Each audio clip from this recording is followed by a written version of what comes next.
Il leur dit, là, je vous ai écouté très attentivement de tout ce que vous avez dit à Job. Je croyais que vu que vous étiez des plus vieux, vous aviez la sagesse. J'attendais que la sagesse ressort. Il leur dit, mais vous n'avez pas de sagesse.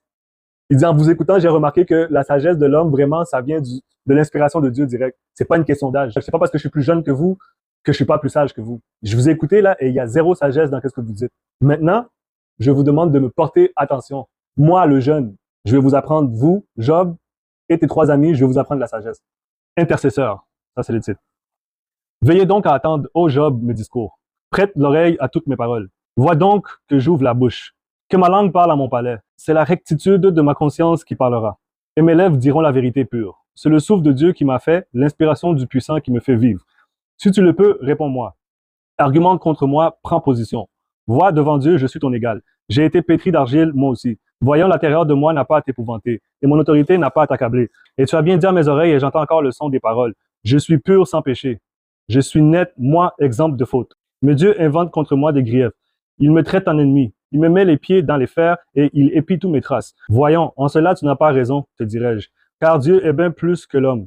Pourquoi lui as-tu intenté un procès, à lui qui ne rend compte d'aucun de ses actes? Pourtant, Dieu parle d'abord d'une manière, puis d'une autre, mais l'on n'y fait pas attention. Dans le songe, la vision nocturne, lorsqu'une torpeur accable les humains. Endormis sur leur couche, alors il ouvre les oreilles des humains et il scelle l'avertissement qu'il leur adresse, afin de détourner l'homme de ses actes, d'éviter l'orgueil aux zéros. Ainsi, il préserve son existence de la fosse. Elle empêche d'offrir sa vie au javelot. Parfois, il le réprimande dans son lit par la douleur. Et la lutte n'a de cesse dans ses os. Le pain lui donne nausée. Il n'a plus d'appétit pour la bonne chair. Il dépérit avec vue d'œil. Ses os qu'on ne voyait pas deviennent scellants. Alors son existence frôle la fosse. Et sa vie est livrée aux exterminateurs. Mais il se trouve pour lui un ange, un interprète entre mille, pour faire connaître à l'homme son devoir. Qu'il ait compassion de lui et dise, exempte-le de descendre dans la fosse, j'ai découvert une rançon. Alors sa chair retrouve la sève de la jeunesse.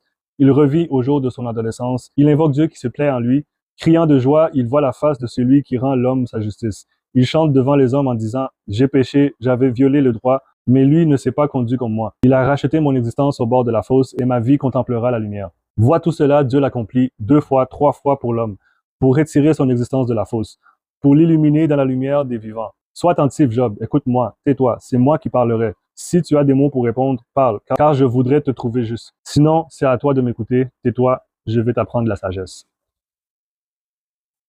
Là, vous l'avez entendu, là, c'est le petit gars qui est en train de donner une leçon magistrale en sagesse à Job. Il est en train de donner une grosse leçon à Job sur la sagesse, lui qui était l'homme le plus sage de l'Orient.